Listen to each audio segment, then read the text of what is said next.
Salut la gang, bienvenue à Sortir les régions du placard, podcast où on porte un regard sur la vie queer en milieu éloigné. On voudrait tout d'abord remercier notre présentateur officiel, la Coalition d'aide à la diversité sexuelle de l'Abitibi-Témiscamingue. Dans le fond, c'est un organisme qui contribue au bien-être des personnes de la diversité sexuelle et de genre en région depuis plus de 20 ans. Ouais, puis on aimerait ça aussi remercier le Centre de femmes Les Riges qui nous prête son beau décor pour qu'on puisse enregistrer notre podcast.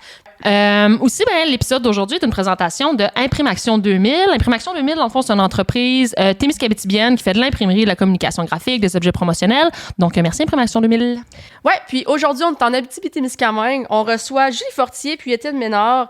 On va parler, entre autres, de parentalité, de l'évolution des courants puis des contre-courants de la communauté LGBTQ, puis l'importance des alliés puis de plein d'autres trucs. Ouais, fait que bonne écoute, bon épisode.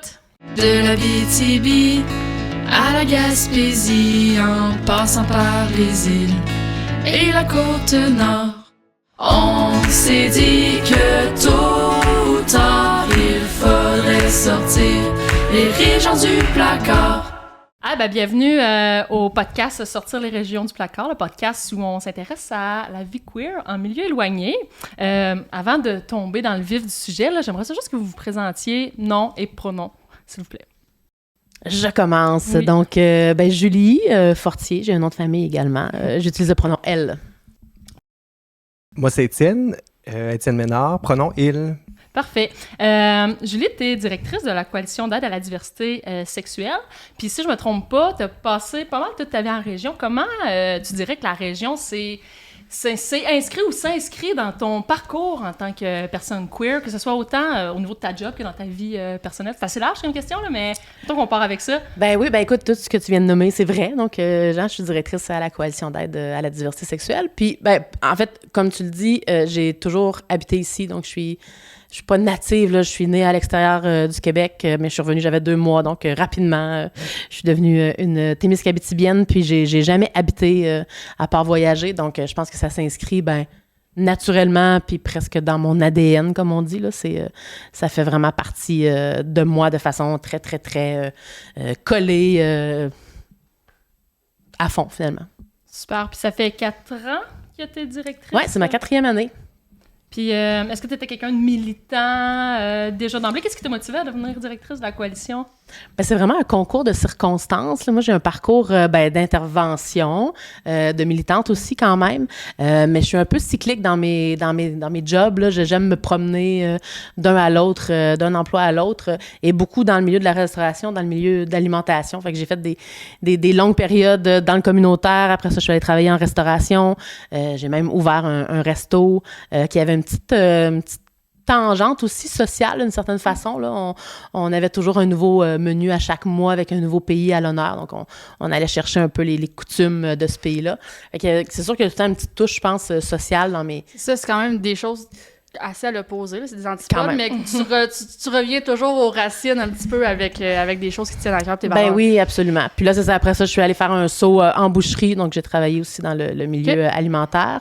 Puis, je pense que le côté militant me manquait. Puis, en fait, pourquoi je suis arrivée à la coalition, c'est que l'emploi était disponible. Donc, c'est vraiment c'était pas un rêve que j'avais depuis 15 ans nécessairement, là, mais l'emploi est arrivé, puis je l'ai eu. Puis, je suis super satisfaite encore.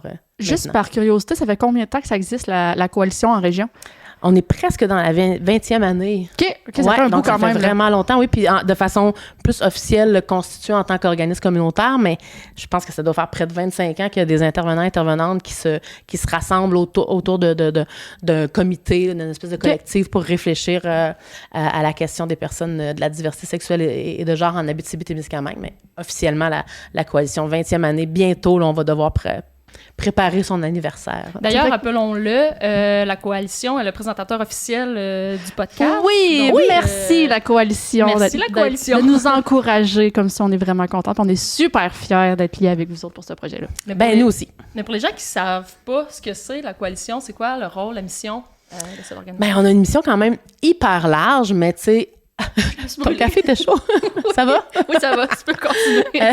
Donc, c'est ça, la mission de la coalition, c'est vraiment d'améliorer le bien-être et la santé des personnes LGBTQ+, donc de la diversité sexuelle et de genre, en Abitibi-Témiscamingue. Ben là, puis pour actualiser cette mission-là, ben c'est sûr qu'il y a plein d'objectifs qui sont autant d'offrir de la formation en milieu scolaire, en milieu de la santé, dans les entreprises même. On fait des ateliers, des kiosques, même de l'aide individuelle aussi, de l'accompagnement. Donc, c'est hyper varié. On fait beaucoup de collaborations avec d'autres groupes communautaires aussi pour aller, ben oui, les former, mais voir avec ces groupes-là de quelle façon ils peuvent mieux intégrer les personnes de nos communautés. Donc, c'est hyper varié tout ce qu'on peut faire, là. On a une petite mission, j'ai envie de dire, mais avec d'énormes objectifs. Oui, puis je pense aussi que au travers du podcast, c'est un peu une mission qu'on s'est donnée de faire connaître, de faire connaître nos ressources parce que, tu sais, là, on parle de la coalition, puis il y en a probablement dans les autres régions aussi des centres comme ça d'aide aux gens issus des communautés queer. Mais tu sais, moi, je me souviens quand j'étais jeune en région, je savais même pas que ça existait. Fait qu'il faut pousser, faut la faire connaître, faut que les jeunes sachent c'est quoi cette ressource-là pour pouvoir avoir des racines, puis se trouver une famille, puis se trouver des lieux pour se rassembler. Là. Ben, oui, c'est ça, puis enlever l'espèce de tabou, ou en tout cas, on prend pour acquis que souvent qu'en région, c'est très difficile puis qu'on doit s'en aller dans un grand centre pour bien vivre. Pas du tout, là. Pas forcément, donc, puis c'est pour ça que le podcast cadre super bien aussi dans notre mission. Puis c'est pour ça que la coalition a décidé d'embarquer pour être... dans le fond, affilié un peu avec vous autres aussi. C'est intéressant ce que tu dis, Julie, qu'on pense qu'il faut sortir des régions pour bien vivre notre queerness. Je passerai la parole peut-être à Étienne. Toi, t'as pas passé toute ta vie en région. T'as fait une petite parenthèse dans le coin de Montréal. Bifurqué dans la région montréalaise.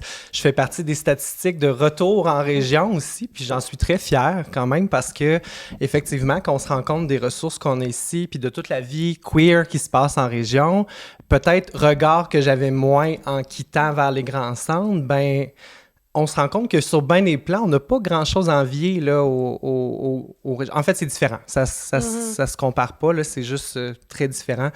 Mais oui, fait que moi puis Julie, on s'est rencontrés via la coalition aussi. On s'est comme relayé. Je quittais mes fonctions du conseil d'administration à ce moment-là, quand Julie a fait son entrée à la coalition. Puis, fait que c'est ça rassemble plein de belles personnes. Au-delà de la mission, tu sais, il y a quand même aussi un côté, je pense, socialisation aussi qu'on peut aller chercher via cette ressource-là, mais via tout ce qui se passe aussi en ville. Fait que oui, retour en région, à Mossois d'origine. Je suis de retour à Rouyn depuis 2017. Fait que ça va faire quand même 7 ans là, que je suis à Rouyn, que je suis bien, puis que je trouve que il manque pas de queerness en région non plus. Là. Puis, si je me trompe pas, les deux, vous êtes fondateurs du comité Cœur de Queer. C'est quoi cette initiative-là? Oui, on veut savoir. Ouais, ben c'est vraiment à l'initiative de plusieurs citoyens et citoyennes, si on veut, là, supporté aussi par la coalition, parce que la coalition, dans un de ses objectifs, ben c'est aussi de soutenir toutes les idées qui pourraient émerger de la communauté par et pour. Donc, ben on a eu une idée, il y a plusieurs personnes qui disaient, tu sais, la coalition, c'est vraiment le fun, parce que justement, on a un mandat de formation, d'accompagnement, mais d'organiser de façon très récurrente des activités, ben c'est un petit peu moins dans notre mission, tu sais. Donc, c'est ça, on s'est rencontré plusieurs personnes, on est peut-être 5, 6, 7, là, c'est un groupe qui est un peu ouvert, fait qu'on y va beaucoup avec les intérêts de tous et chacune dans la planification d'activités qu'on va faire. Puis, on a eu la première activité la semaine dernière. Ça a bien été. Vraiment, c'était... Ouais, on a déjà des demandes pour une prise 2. Mais c'est sûr, moi, je l'ai manqué, puis c'est sûr, je vais être la prise 2. Moi, si tu m'as dit d'avant, je vais le mettre dans mon calendrier, puis je ne vais rien booker d'autre, là, c'est sûr et certain. Du karaoké encore? Ben, il va y avoir autre chose que ça, mais là, on a vraiment eu une demande. Il y a eu 60 personnes pour pour un karaoké queer. Ça prouve 60 personnes que c'est un besoin aussi qu'on a de se rassembler avec du monde. On sait pas si c'est un besoin de karaoké ou d'exprimer ça. Probablement un peu des deux. Oui, moi, je pense les deux aussi. Mais la formule était gagnante. La formule était gagnante, puis c'est ça, oui, c'est peut-être un besoin de karaoké, mais au-delà de ça, c'est que c'était, évidemment, beaucoup de personnes queer et alliées, parce que le groupe est ouvert aussi aux personnes alliées, parce que c'est essentiel. À notre avis, d'avoir des gens avec nous autres aussi pour s'assurer d'avoir des safe spaces. Puis c'est ça aussi le but du comité, c'est que les activités qu'on va faire vont être dans des endroits où on va se sentir en sécurité et tout le monde va être à l'aise de pouvoir s'exprimer comme ils et elles le veulent. Puis ben, c'est ce qu'on a vu, en tout cas, le soir du karaoke queer, c'est que les gens étaient hyper à l'aise d'aller chanter. Tu sais, moi, souvent, faut que j'aie pris 1 ou 2, 3 petites bières, tu sais, pour avoir vraiment comme le goût. Mais là, les gens sont arrivés comme 1 demi-heure avant que ça commence. Ils voulaient avoir la liste pour mettre leur... On avait comme 35 chansons en attente. Vous avez pas couru après le monde, là? Non, pas du tout. Puis tout le monde était comme super à l'aise de s'exprimer aussi, puis de chanter devant tout le monde. Fait que c'était vraiment le fun. Parce qu'ici, on n'a pas de quartier gay, on n'a pas de bar gay, tu sais. Fait que ça vient un peu répondre aussi à ce besoin-là. C'est une différence un peu que tu as vu entre Montréal puis la région. Oui, ben c'est sûr que je pense que la beauté de la chose, justement, c'est de faire des activités avec nos alliés, dans le sens où c'est le fun d'avoir des safe spaces identifiés comme un village, par exemple, dans les grands centres, mais en même temps, c'est le fun d'extérioriser ces safe spaces-là ailleurs que ce qui a été identifié comme quartier queer ou qui accepte la diversité sexuelle. Fait que moi, je trouve ça beau de pouvoir...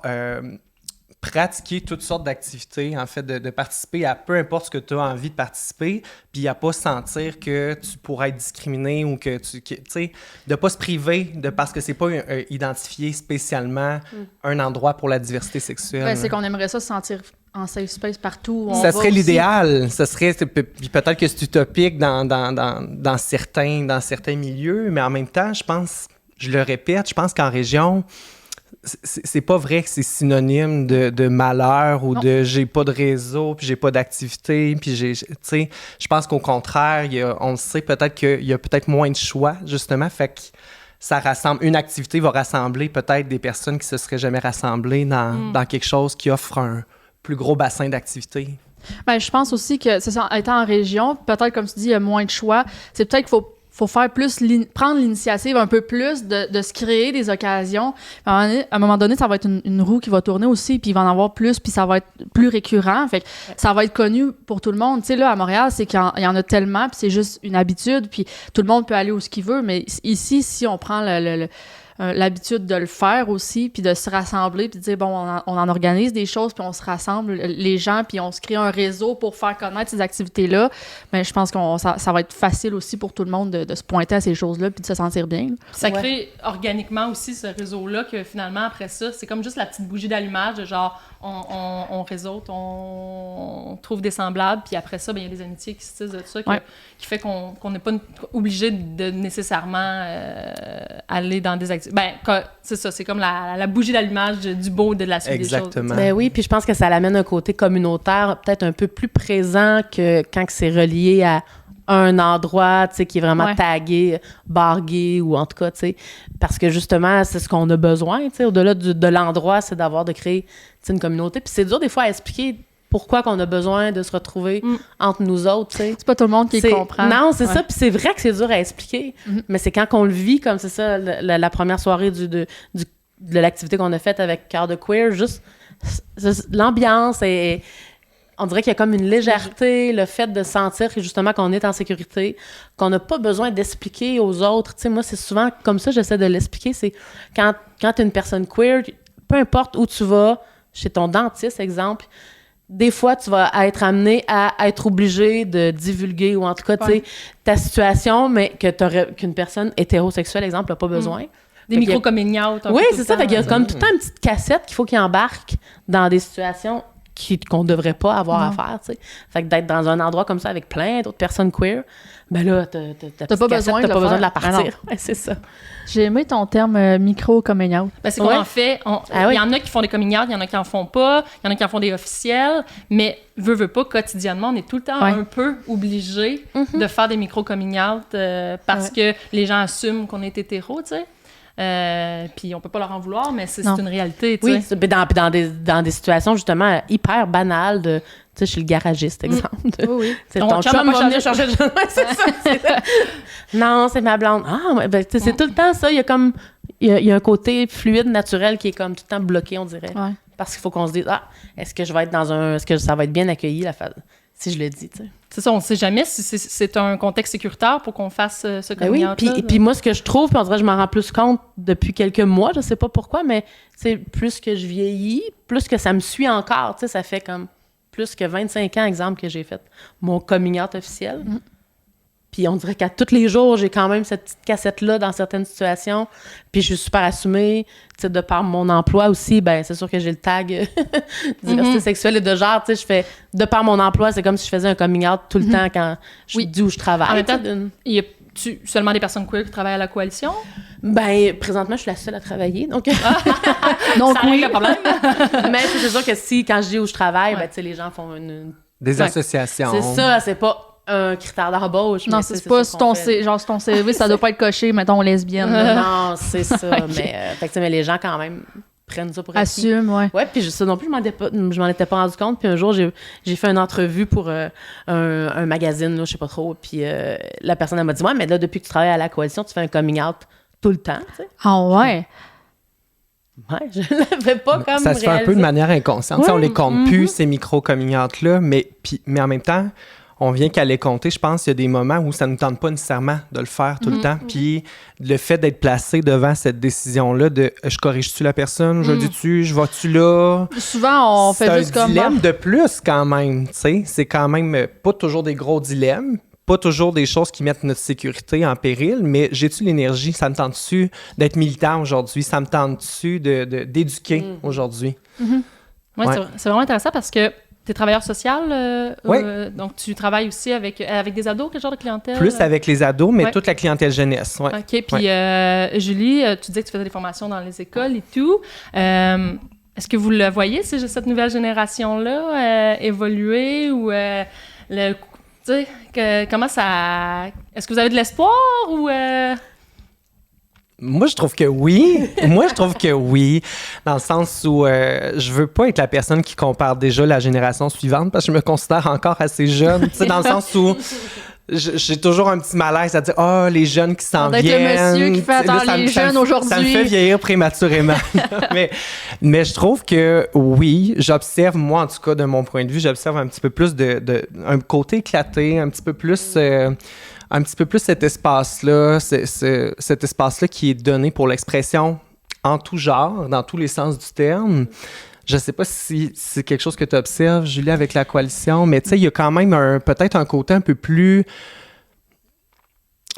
tolérant. Ben oui. Puis tantôt, j'ai fait un espèce de... Mais je pense qu'il y a des belles choses qu'il y a des moins belles choses. Le travail n'est jamais terminé, là. Non, puis autant que c'est ça, oui, les jeunes, là, pour vrai, je pense que les nouvelles générations sont exposées à plein de super belles choses et sont, je trouve, plus... plus en mesure aussi de rapidement exprimer qui ils sont, qui elles sont, tu sais. Il y a vraiment plein de façons de s'identifier maintenant, puis ça, ils le savent et elles le savent, tu sais, très rapidement. Les balises sont plus... Les étiquettes sont moins... Ouais. Même... Puis là, c'est peut-être... Tu sais, peut-être que dans 10 ans, on n'en sera plus là, mais moi, je trouve quand même que dans la dernière année, il y a quand même on le voit dans plein de domaines, mais tu sais, une espèce de polarisation, stigmatisation des opinions, des pensées, tout ça. Puis ça, ben, moi, je le vois même chez les jeunes. Ouais. Fait que ça, je trouve que c'est pas méga inquiétant, mais tu sais, il va falloir quand même, je pense, faire attention. Ben, les jeunes sont très exposés aux réseaux sociaux, puis à tout le négatif aussi, des fois. Fait que c'est sûr que c'est facile pour eux d'avoir des opinions puis d'y adhérer. Puis en plus, quand on est jeune, on est naïf puis on croit à tout. Fait que, c'est ça.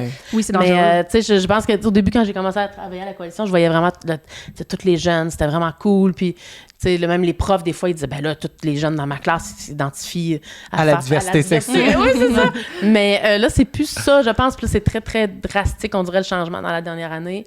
J'ose espérer que ça va être ponctuel puis qu'on va être capable de recadrer justement les réseaux sociaux puis tout ce qu'on voit au niveau de la polarisation des discours, mais dans tout plein de domaines. Puis en même temps, je pense que s'il y a cette réaction-là dans les discours haineux, c'est qu'on a pris un petit peu plus de place, c'est qu'on s'est exprimé, c'est que je dis on, tu sais, je pense que c'est une génération qui a voulu justement s'exprimer peut-être davantage dans l'expression de genre, dans plein de... En fait, comme je disais tantôt, dans tous les sens du terme.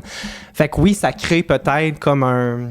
Comment je dirais ça? Peut-être un malaise, puis tant mieux parce que c'est peut-être signe que les choses vont bouger. Tu sais, c'est peut-être l'étape avant...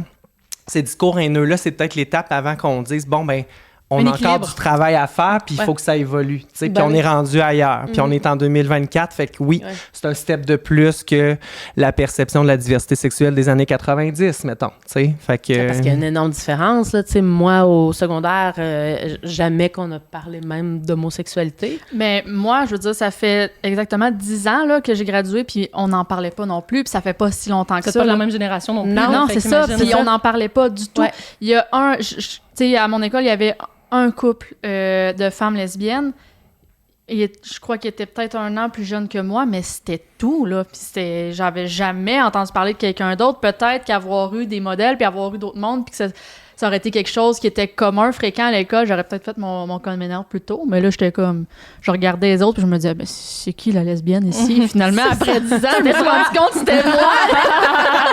Si tu sais pas c'est qui, c'est parce que c'est toi. Ah ouais, la statistique dit 1 sur 10, c'est laquelle? Mais c'est moi. Mais tu sais, peut-être que ça aurait été plus tôt dans ma vie s'il y avait eu d'autres gens. Mais tu sais, je les trouve bons, les jeunes, aujourd'hui, de Ah le oui. faire. Puis je les trouve beaux et tout. Mais comme vous dites, ça apporte aussi un petit lot de négativité qui va évoluer au fil des années, qui va peut-être apporter d'autres changements. Puis Ben, puis je pense que, comme tu disais, c'est peut-être la façon normale aussi de faire avancer des choses. Tu sais, je pense que si on se ramène dans les premières années du féminisme, tu sais, il y avait vraiment justement des extrêmes puis des gens qui étaient détestés à cause de leurs convictions. Fait que je pense que c'est un peu la même chose. Il faut comme aller, on dirait, taper dans le Ouais. haut de tout ce qui est comme négatif pour après ça, comme revenir à peut-être un équilibre un peu plus normal. là. On aimerait que ces jeunes-là soient épargnés de ces discours haineux-là, c'est sûr. Ben, les jeunes, je dis les jeunes, mais Tout les le monde. personnes de tout âge, en fait, on aimerait que ça soit une étape qui soit pas, tu sais, à traverser au préalable, mais en même temps, c'est ça. C'est que s'il y a une discussion, si ça suscite comme un malaise, ben, je pense qu'on est capable de dire oui, tu sais, on va se battre, mais on va se battre justement pour... Tu sais, il n'y a jamais rien d'acquis, en Non. fait. là. C'est ça que ça dit. J'ai envie d'aller carrément ailleurs dans la discussion. Je pense que les deux, vous avez des modèles de parentalité ou des désirs de parentalité inspirants ou bref, que j'aurais envie qu'on discute. Si je me trompe pas, Étienne, tu es revenu en région un peu avec ce désir-là de fonder une famille. Oui, dans le fond, je pense que autant je suis éclaté dans ma vie, autant j'avais un modèle assez traditionnel pour élever des enfants. C'est comme si Montréal, c'était bien beau, mais on dirait que je trouvais que ça clashait un petit peu avec ce que j'avais eu comme repère, moi, en grandissant en région. Et ça l'a quand même joué beaucoup dans la balance là, d'un retour en région pour me dire, OK, ben moi, j'ai quand même le goût d'un projet familial, fait que je me vois plus accomplir ce projet-là en région. Puis, ben c'est sûr que moi, dans le fond, là, c'est devenu complexe, là, étant un homme gay. Je trouve que c'est encore pas évident, là, quand on se questionne sur fonder une famille. Encore, tu sais, il y a plein de ressources qui sont là pour nous aider. Il y a la Coalition des familles LGBT à Montréal, qui sont de très bons soutiens, conseils. Ils ont une page web super développée aussi. Les options sont plus là qu'avant. Mais est-ce qu'elles sont plus accessibles qu'avant quand on parle de gestation pour autrui ou c'est très peu encadré encore au Québec, puis il faut aller dans les autres provinces? C'est très coûteux, c'est beaucoup, ça devient des démarches assez complexes. Sinon, on a le scénario de l'adoption à l'international qui est limité, en fait, presque à 100%, où les pays ne sont pas nécessairement ouverts là, à la diversité sexuelle pour l'adoption. Ça a été mon cas, là. Dans le fond, moi, je me suis quand même essayé à l'adoption via l'adoption internationale comme homme célibataire, évidemment, donc pas comme homme de la diversité sexuelle. Et après 7 ans, là, à avoir été investi dans ce projet-là, ça n'a pas fonctionné en lien un petit peu avec, en fait, un petit peu beaucoup avec l'orientation sexuelle. C'est sûr que c'est jamais dit, c'est jamais écrit tel quel, parce qu'évidemment, ce serait de prendre une position homophobe ou transphobe, sauf que reste que c'est quand même subjectif à qui ils vont décider de confier des enfants. Là. Quand est-ce je dis, que tu t'étais posé la question, est-ce que je le déclare, est-ce que je le déclare pas? Parce que est-ce que ça aurait C'est pu, sûr. tu penses, C'est changer sûr. quelque chose dans on parlait ton de safe processus? space, on parlait de micro-coming out tantôt. Celui-là, il est peut-être pas micro-coming out, mais oui, c'est sûr que pour fonder une famille, tu te dis, bon, ben est-ce que... est-ce que je dévoile tout ça? Tu sais, c'est encore un autre dévoilement à faire qui, des fois, est nécessaire pour aller vers des démarches au En même temps, final. ça fait partie de ton identité, c'est toi, ça. C'est ça. T'as pas envie de cacher ça non plus dans Exact. une Non. étape si importante de ta vie. Non, puis un peu, je rejoins Julie là-dessus. Tu sais, je suis rendue à une étape de ma vie où est-ce que c'est comme, je suis bien, je suis assumée. Fait que, tu sais, je pense que de le dévoiler, des fois, même, ça me fait plaisir. Parce que je me dis, ben, c'est ma personne. Oui. Tu sais, je vais pas omettre ce détail-là, même si c'est pas que ça, mon identité. Fait que malheureusement, pour moi, ça n'a pas fonctionné du côté de l'adoption internationale. Fait qu'il reste le scénario des banques mixtes aussi, qui est quand même possible, là où on peut... peut-être que Julie, tu pourras en parler un petit peu plus, parce que toi, tu l'as vécu. Mais c'est ça. Ça reste tout ça pour dire que les scénarios restent limités, restent un peu... comment je dirais ça? C'est pas vrai qu'en 2024, c'est si accessible que ça, la parentalité pour les gens de la diversité, même si les options sont plus ouvertes qu'avant. Ouais, puis malheureusement, j'ai envie de noter que pour les hommes homosexuels, c'est encore... J'ai l'impression que c'est encore plus difficile que pour les couples lesbiennes ou les femmes lesbiennes. Il y a encore une couche de préjugés, on dirait. Il y a encore quelque chose de comme, tu sais, très solide autour de ça que... un homme homosexuel ou deux hommes ensemble, Oui. ça graffine plus un peu que deux femmes. T'sais. Oui, puis au-delà de l'identité homosexuelle, un gars qui veut devenir père, Ouais, tu sais, c'est ça. on dirait que projet parental qui a été longtemps, puis peut-être encore un peu identifié plus à quelque chose de maternel. On assume moins que ça peut être un besoin viscéral. Ben la ouais. parentalité pour Ouais, un homme, vraiment. Mm-hmm. J'ai cette impression-là, en tout cas, mais oui. Ben oui, oui. je pense, en tout cas. Ben, Ouais, t'as raison. je pense qu'en tant que société, on voit la mère comme la personne qui va s'occuper de l'enfant, puis de la famille, puis qui va faire la cuisine, puis qui va tout faire ces tâches-là. Ouais. Puis on se dit, ben, un père qui va adopter un enfant, puis qui a pas de mère, ben, est-ce qu'il pourra donner ça à un enfant? Mais certainement que oui, mais la Ben société a encore ça en Puis tête. d'ailleurs, le fait que ça soit ancré de même, ça va aussi affecter des papas, je trouve, en général, peu importe l'orientation, beaucoup. tu sais, l'implication des Ouais. pères, les nouveaux pères, comme on les appelle, qui aimeraient peut-être s'investir davantage, mais que on remet encore la charge ou la responsabilité plus chez les mamans. Fait que, tu sais, je pense, peu importe l'orientation, ça... paternité, je pense qu'il y a encore quelque chose à aller On dirait que travailler. la paternité peut pas venir seule, elle doit venir avec la maternité. Mhm. t'sais. Ouais. C'est Ouais. ça. On n'est pas capable de les... Ouais, Comme ouais. s'il fallait une femme pour assister Ouais, l'homme c'est ça. dans la famille. là. Exact. ouais. Ouais. Ah là là! Hey, on pourrait partir longtemps sur ce sujet-là aussi. Toi, Julie, si je me trompe pas, on parlait de banque mixte tantôt, ça a été plus vers ça que vous êtes tournée, vous? Ouais, ben en fait, c'était pas notre premier scénario. Moi, ça avait toujours été un peu mon...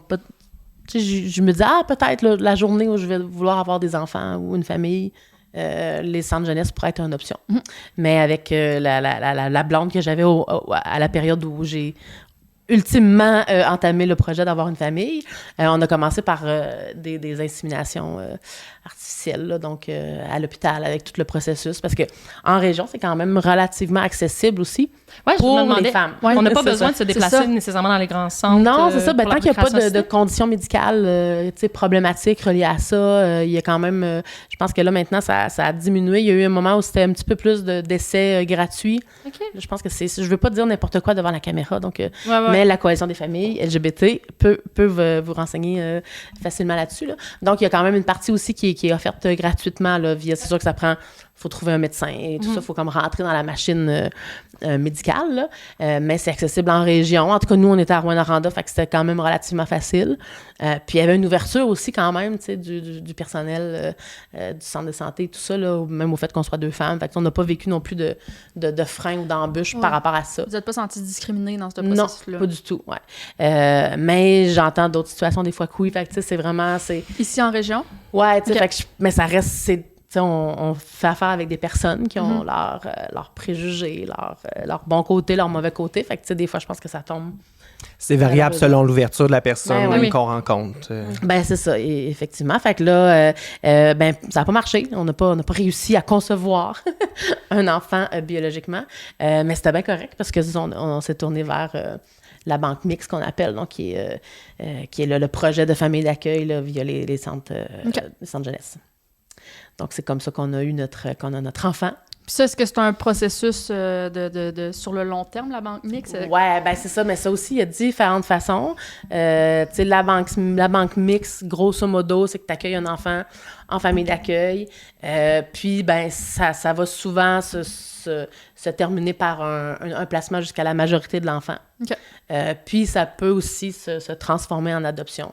Nous, c'est notre cas. Donc, maintenant, notre enfant est adopté. Donc, c'est beau. Ouais, c'est ça. C'est notre vrai enfant. Mais ça a toujours été notre vrai enfant, oui. là. Mais donc, sur papier, c'est... Sur papier, ouais, c'est ça. Fait qu'on est passé, tout par le processus aussi. Il y a des évaluations psychosociales, tu sais. On a besoin de références. Fait que, tu sais, il faut donner des noms de personnes. Il y a comme une petite enquête aussi alentour des potentiels parents d'accueil. Fait que c'est sûr que c'est un processus, oui, qu'il faut s'impliquer.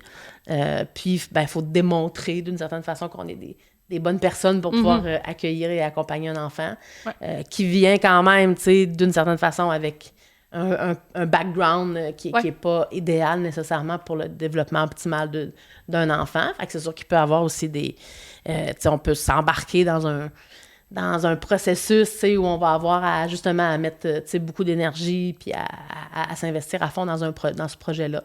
Donc, tu sais, toutes les situations de famille fondées via la banque mixte, il y a plein de modèles, il y a plein il y a eu plein de parcours différents. Autant d'histoires que de parcours. Ben oui. Ouais, c'est ça. Fait que... Puis le fait que vous soyez 2 femmes, ça a pas été ça vous a pas amené des embûches dans votre processus pas nous. Tu sais, je pense que... Puis j'aime dire qu'en Abitibi-Témiscamingue, il y a quand même une ouverture à la diversité sexuelle et de genre. Dépendamment des régions du Québec, je sais qu'il y a des endroits que c'est un petit peu plus... Mais c'est ça, c'est encore là, c'est beaucoup une philosophie, une volonté aussi des personnes en place dans les départements et tout ça, là. Mais donc maintenant, on est rendu au segment un peu plus ludique du podcast où on va vous poser des questions, je vais dire, un peu moins personnelles. Donc, aussi personnelles, mais moins sur votre vie à vous, un peu plus des questions ludiques. Ma première question, c'est quoi votre œuvre queer préférée? Puis, tu sais, par œuvre queer, je veux dire, est-ce qu'on a vraiment des œuvres queer ou non, là? Mais je veux dire, que ce soit un livre, un film, une chanson, est-ce qu'il y a une série, est-ce qu'il y a une œuvre de la culture pop ou plus nichée qui vous fait vibrer, là? Qui vous inspire aujourd'hui, quand vous étiez jeune, qui vous faisait triper? On manquera pas d'idées parce que les deux, je pense qu'on est quand même axés sur ce qui est culturel, très assoiffé de livres, musique. Tu veux-tu y aller? Moi, je n'ai un, écoute, j'aime dire que c'est quétaine à l'extrême. C'est le film Le secret dans la sauce. Oh mon Dieu, je sais pas vraiment c'est quoi. un vieux film, 1992, je pense. OK. Je l'ai écouté à 12 ans. Fait que, tu sais, à la période où, justement, je commençais à me poser des questions, à me poser des questions, même pas juste à me rendre compte que j'étais pas comme tout le monde, là. C'était plus ça, là. Puis c'est l'histoire super quétaine de 2 femmes dans les années 1900, après la Première Guerre mondiale, là. Dans le sud des États-Unis. Fait que, tu sais, c'est une histoire d'amitié qui est très, très forte, mais que, tu sais, si t'as comme un 3e œil, tu comprends que c'est vraiment d'amour, là. Fait que ça m'a beaucoup parlé à ce moment-là. Puis j'ai vraiment trippé à fond, tu sais, c'est le film que j'ai vu, genre, pour vrai, 37 fois à peu près, là. Une fois par année. Une fois par année. Puis tu sais, des fois, quand je suis comme triste ou que je me sens pas, tu sais, c'est comme mon...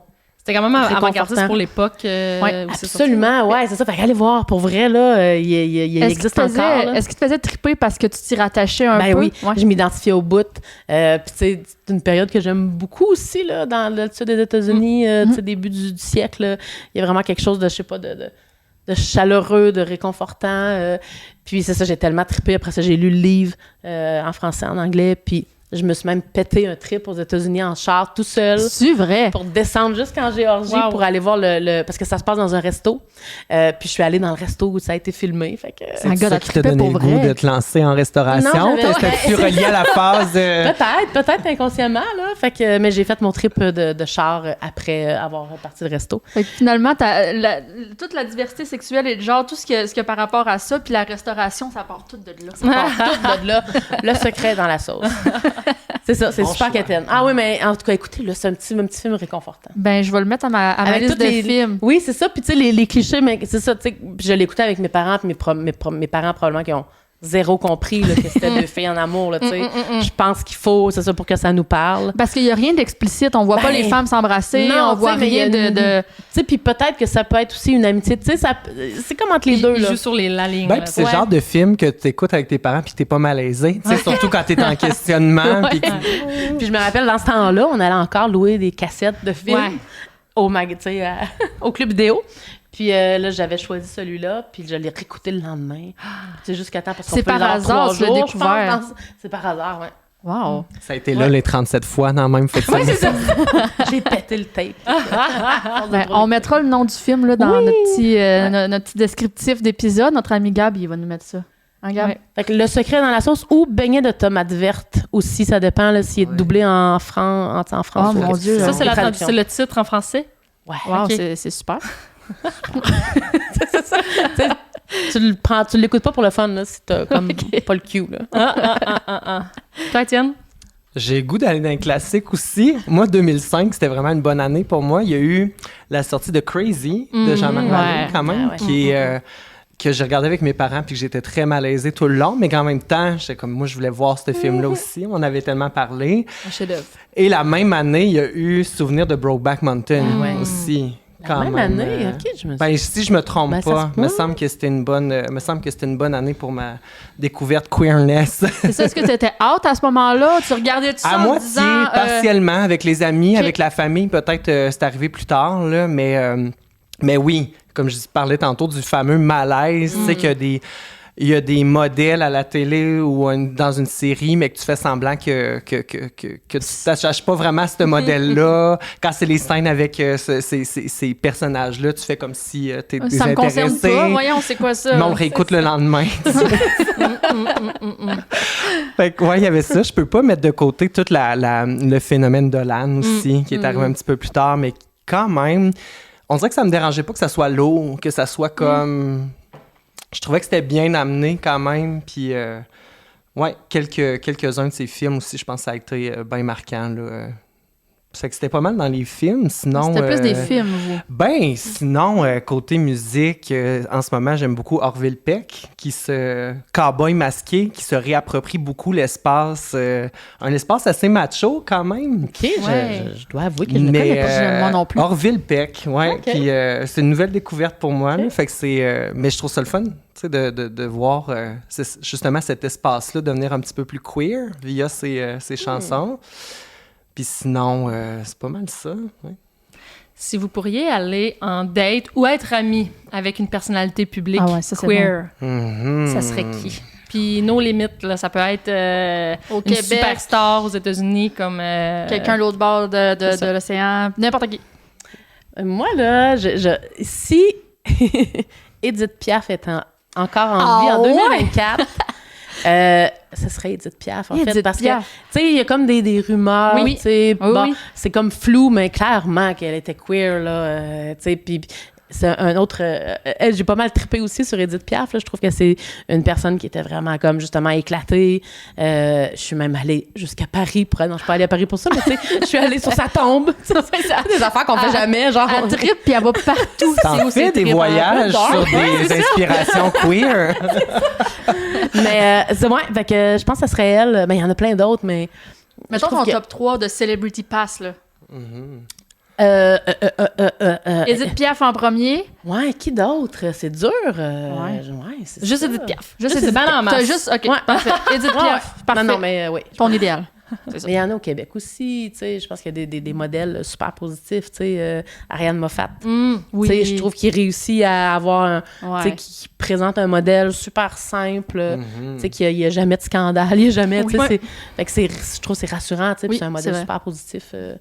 Puis, tu sais, même Sofiane Nolin, qui est comme super critiquée, mais qui, en même temps, je trouve qu'il, tu sais, justement, par toutes les défait des critiques, tabous, qui défait des tabous, qu'il y a puis des qui continue, discussions, qu'il y a des ouais. discussions, tu sais, peu importe, tu sais, qu'on soit d'accord ou pas avec... Oui, mais par tout ce qu'elle provoque, justement, elle fait évoluer les choses Ouais. ben, pour le mieux. absolument, ouais, c'est ça. Fait que, tu sais, c'est toutes des personnes beaux que, tu sais, ça me dérangerait pas. Tu mettons, de restes passer pas en une ville soirée, avec, mettons, là, tu sais. Si jamais.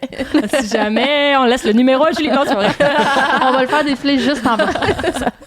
Toi, Étienne?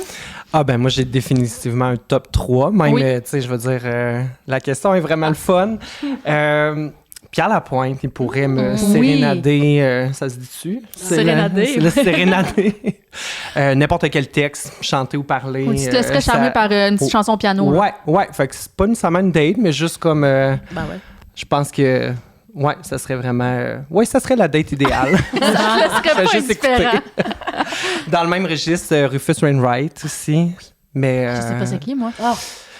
C'est un chanteur? chanteur aussi, ouais, qui est plus en anglais, mais qui est natif de Montréal, si je me trompe Ouais. pas. Ouais, la famille Ah oui, Wainwright. vraiment. Oui, c'est ouais. Mhm. Fait que, encore une fois, pour la sérénade, je pense que c'est vraiment ça. Un petit fait pour les musiciens ici. là. Ben oui. Sinon, dans un autre registre, John Waters, qui est le réalisateur là, qui avait adopté, qui avait comme muse divine la drag queen, là, qui sortait complètement des normes en termes de diversité sexuelle, mais diversité corporelle aussi, qui pour un côté provocateur que j'applique zéro dans mon quotidien, mais que je trouverais vraiment intéressant d'aller soit sur une date ou de l'avoir dans mon cercle d'amis, justement parce que il repousse des limites que je me dis, mon Dieu, il est allé là. Il y a une personne qui est allée là. D'ailleurs, il a même reçu une amende pour obscénité dans ses films dans les années 70.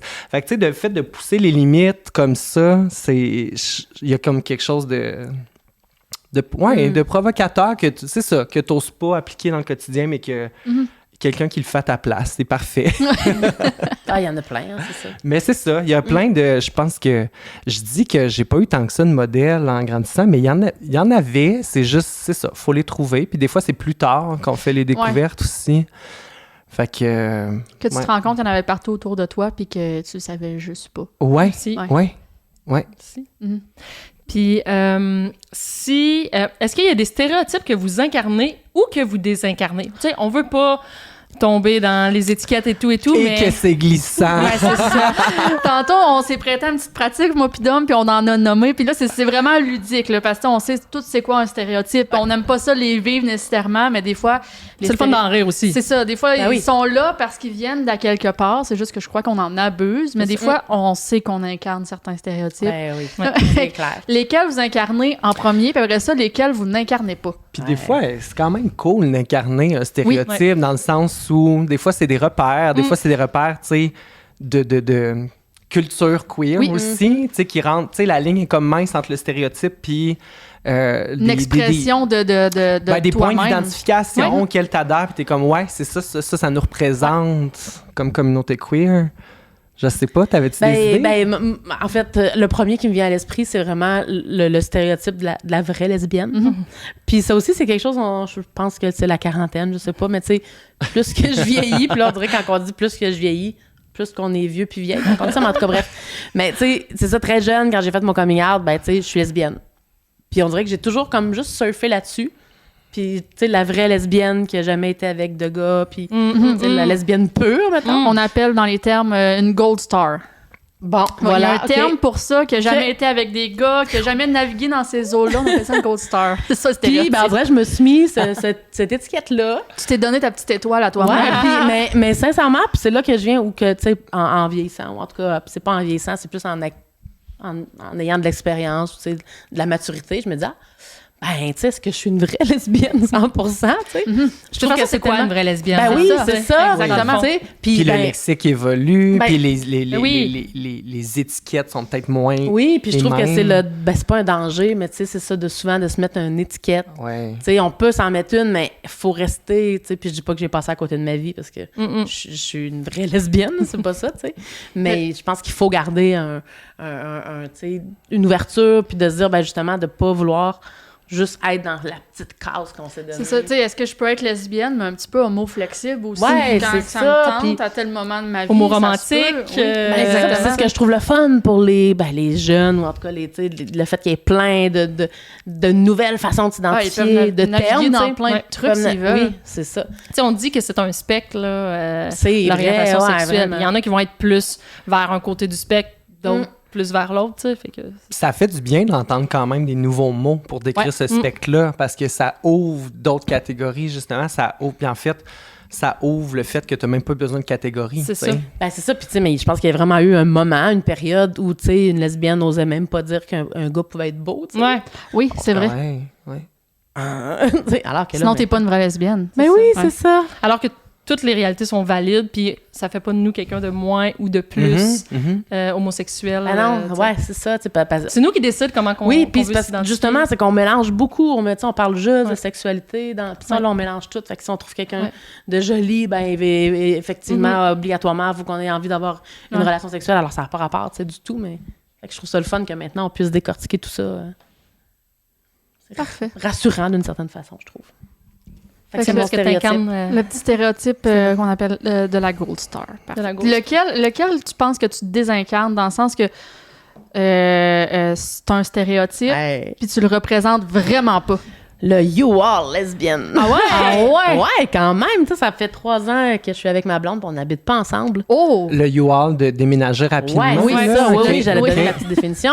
C'est souvent, il y a Éduquez-nous. le stéréotype de 2 lesbiennes quand ils commencent à être en couple. Oui. Le lendemain matin, souvent, ils se disent « Ah, j'aimerais ça passer ma vie avec toi. » Puis, ben, la semaine d'après, souvent, ils vont déménager ensemble, tu sais. T'es bonne. c'est- Moi, je l'incarne, Been celui-là.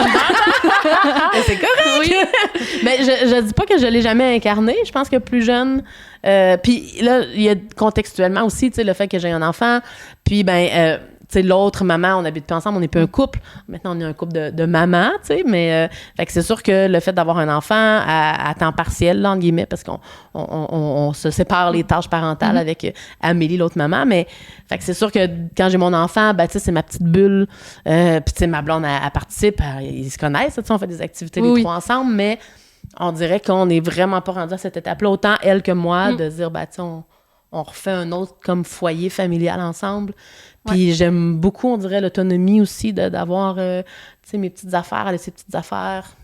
On ne tripe pas sur L'individualité. toutes les mêmes affaires. Fait que, tu sais, Ouais, c'est ça. fait que c'est super parfait comme ça. Pas de you-all. En tout cas, pas pour Je sais pas, y a-t-il un équivalent chez les hommes de you-all? Moi, je serais à sais pas. l'aise, je Oui, pense, toi, tu avec serais à le l'aise. concept you-all. Je pense Ouais, qu'on tu peux- l'entend moins, le you all C'est gay. Non, on mais- entend le contraire, d'ailleurs. Je pense peut-être un manque d'engagement C'est chez ça. les hommes, Oui. tu sais, de multiplier les partenaires, ce qui n'a rien de mal à ça. Je pense que peut-être qu'il manque peut-être quelque chose pour rejoindre ceux qui ont une vision plus traditionnelle ou justement you-all, puis on s'engage, puis let's go. Je trouve ça quand même beau de débarquer avec un you-all, tu sais, ça veut dire, hey, moi, je m'investis, tu sais, Ah ouais, oui. c'est ça, Ah oui. c'est ça. On Oui. recule plus, là. Non, ça veut pas dire que c'est une chose négative, mais c'est vrai qu'on le retrouve beaucoup chez les lesbiennes, puis moins chez les hommes gays un peu. Mais moi, je te le donne si tu veux te l'approprier. Mais est-ce que c'est ça que tu désincarnes de ton côté?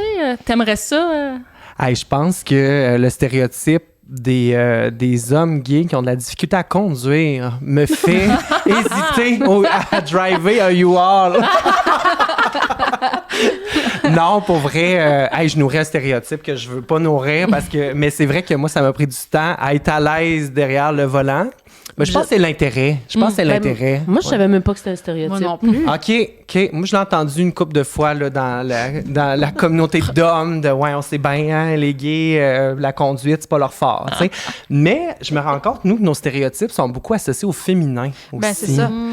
Et puis, avec le temps, plus jeune, là, oh mon Dieu, que je travaillais fort pour enlever de la féminité dans mes comportements, dans mes expressions, dans mes façons d'être. Et c'est épuisant, là. Puis à cette heure, je me fais une fierté si quelqu'un me dit « Ah, ouais, t'es un petit peu féminin. » Ben tant mieux. Tant mieux parce que on dit souvent que les femmes sont plus à l'aise avec leurs émotions, ils les nomment plus, sont bonnes pour communiquer, sont bonnes Ouais. pour bien des affaires. Ben tant mieux si j'ai ces qualités-là parce C'est ça, que... comme si c'était négatif que tu sois peut-être plus féminin dans Oui. ton expression de Oui. genre ou de ta manière d'être, comme si c'était Oui, puis on pas peut une pas belle dire qualité. que la masculinité va toujours bien non plus. Non. tu sais. Fait que tant mieux si on dénote un peu un côté féminin dans ma personne, parce que je me dis, bon, ben, OK, au moins j'ai certaines qualités. Moi, je l'associe à quelque chose de positif, tu sais. Ben, puis je pense que c'est tout à fait à ton honneur, puis qu'il faudrait tout qu'on l'associe à quelque chose de positif. C'est Fait sûr. que c'est ça. Fait que tu sais, il y a toujours un peu le... Puis des fois, j'entends là, des hommes gays qui disent « Bon, ben moi, je recherche quelqu'un de masculin ou j'incarne quelqu'un de masculin. » Mais c'est ça, tu sais, le masculin, féminin, je pense que j'ai de plus en plus bien de la misère avec ça. Puis peut-être le côté militant qui remonte aussi, de dire, bon, ben, ça sera du féminin, puis tant mieux. Ouais. Dans le plus léger, je pense que je suis quand même un bon... le stéréotype que les hommes gays ont leur diva pop, ont leur... C'est qui la tienne? J'aurais de la misère à choisir, mais la pop, le glitter pop fonctionne très bien chez moi, dans le sens où... mais peut-être pas dans les grandes traces de Madonna, Cher ou tout ça, mais peut-être plus la pop... je sais pas. J'aime bien Miley Cyrus, qui a comme exploré peut-être d'autres styles que juste la pop, surtout quand elle a sorti son côté un petit peu plus... avec la voix plus raspy dans le rock'n'roll aussi, qui est allée... Tu sais, fait que quand même, mais je suis quand même plus team Amy Winehouse que le glitter. Sauf que j'ai quand même mes divas, tu sais. Fait que ça, je pense que... Je pourrais dire que je l'incarne, là. Je l'assume, en tout cas. Super. Puis on va terminer là-dessus. Qu'est-ce que vous diriez à une personne de la région qui se questionne sur son orientation sexuelle ou son identité de genre? Ouais, c'est quoi vos conseils, vos... Vos bons mots, vos... C'est là qu'il faut regarder la caméra. Ouais, c'est là qu'on fait un regard. Toi qui te questionne. Non, mais trouve ton modèle, en fait, ou tes modèles. Moi, c'est vraiment ce qui m'a manqué, je pense. Puis j'ai l'impression que c'est ce qui manque à beaucoup de personnes. Parce qu'il y a trop longtemps eu des modèles négatifs, je pense, associés, même dans nos séries québécoises.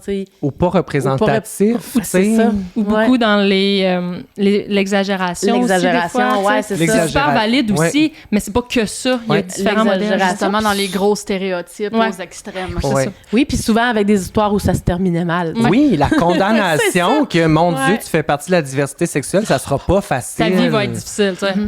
Il y en a des réalités comme ça, mais c'est pas que ça. Je pense qu'il faut pas la négliger non plus, pas en parler de ces réalités-là, sauf que justement, c'est le fun d'avoir des modèles, des belles histoires. Ben, c'est ça. Fait que ça serait ça, en fait, mon conseil. Aie tes modèles, puis écoute Le Secret dans la sauce. Écoute Ariane Moffat. Puis écoute notre podcast. On dirait que... Ben, c'est sûr que je vais dans le même sens, là, mais on dirait que je suis comme... tannée de m'adresser à quelqu'un qui se questionne parce que ma réponse c'est simple, ça va être comme ben go, tu sais, questionne-toi puis explore puis vas-y puis vis ta vie. Puis je pense qu'il n'y a rien de mal à ça. Je m'adresserais bien plus à l'entourage. Aussi, oui. Je m'adresserais bien plus aux familles proches qui peuvent faire toute la différence. Dans l'accueil, dans l'acceptation. Je pense que le travail est là. Hey, on peut sauver des vies par accepter son enfant, son ado. Tu sais, il y a encore des très pas belles statistiques par rapport au suicide, par rapport aux symptômes anxio-dépressifs dans la diversité sexuelle. Fait que, tu sais, je pense que le travail, c'est plus aux jeunes de savoir comment s'exprimer ou d'aller explorer. Je pense que je m'adresserais bien plus à l'entourage d'être prêt à recevoir ça, à s'éduquer, à poser des questions, à accueillir. Même si tu n'as pas tous les bons mots pour accueillir, ben au moins d'être là, tu sais. Ben, tu as raison, en fait, parce que ce qui fait qu'on n'est pas bien dans nos questionnements, c'est qu'on sait que l'extérieur, tu sais... Ben, c'est la crainte du rejet. Juste pour soi, ça serait pas un problème. Absolument à cause de la vision on demanderait à ça. n'importe qui se questionne en région s'il n'y avait pas de regard des autres, si tu n'avais pas de risque de rejet ou de... Ben, je suis pas sûre que ça serait un problème de se questionner qu'on soit en région ou dans un grand centre, tu sais. Mais je rajouterais aussi qu'en région, tu sais, il y a quelque chose quand même. Il y a une possibilité de bien vivre, il y a une possibilité. Je pense que cette précision-là est rassurante de dire, oui, c'est possible de vivre en région, c'est possible de vivre sa diversité sexuelle en région. Moi, j'aurais aimé ça qu'on me le dise. Ça aurait été déjà que tu n'es pas obligé d'aller vers les grands centres. Tu peux y aller par curiosité si tu veux aller voir qu'est-ce qui se passe à Montréal ou ailleurs. C'est ça ton mode de vie, vas-y. Mais, ben oui. Tu sais, je veux dire, toi, tu l'as pas vécu. Dom, toi, pas Ouais, vécu. non. Ou t'as Ouais, vécu ta queerness à Montréal, je pense. Moi, je l'ai vécu à Sherbrooke. Tu sais, on est quelques-uns ici à l'avoir vécu, puis on est de retour en région, puis on le vit d'une super belle façon aussi. Ben oui. Fait que je pense que c'est accessible à tout le monde de Oui. vivre Ah sa oui, queerness puis- en région. Puis si on part pour explorer, tant mieux. Mais il faudrait pas qu'une personne parte pour dire « Ah, ben, Pour ça. c'est la seule façon que je vais pouvoir aller Ouais. explorer ma queerness, là, pour reprendre le terme. » Mais non, ben, tu sais, puis moi, autre message. La seule fois de ma vie où j'ai été victime d'homophobie, c'est à Montréal. Ah Moi ouais? aussi- moi aussi. Dans le quartier, tu sais, dans le quartier. Ah ouais? Fait que, tu sais, moi, Comme je trouve quoi, que ça scelle bien le fait de dire que, ben non, en région, c'est super possible. Ouais. Puis ça va dépendre beaucoup de qui on va s'entourer, justement, la famille, l'entourage, tu sais, la confiance de la personne aussi. Puis ça se travaille, là, tu sais. On peut aller chercher de l'aide, justement, il y a des organismes, tu sais, pour nous aider à se dire, ben, tu sais, t'es valide, là, t'as le droit d'exister. Donc, tu sais, c'est ça le conseil, en fait, là. Puis comme tu dis, plus qu'il va y avoir de sensibilisation, plus que l'entourage va être prêt à accueillir.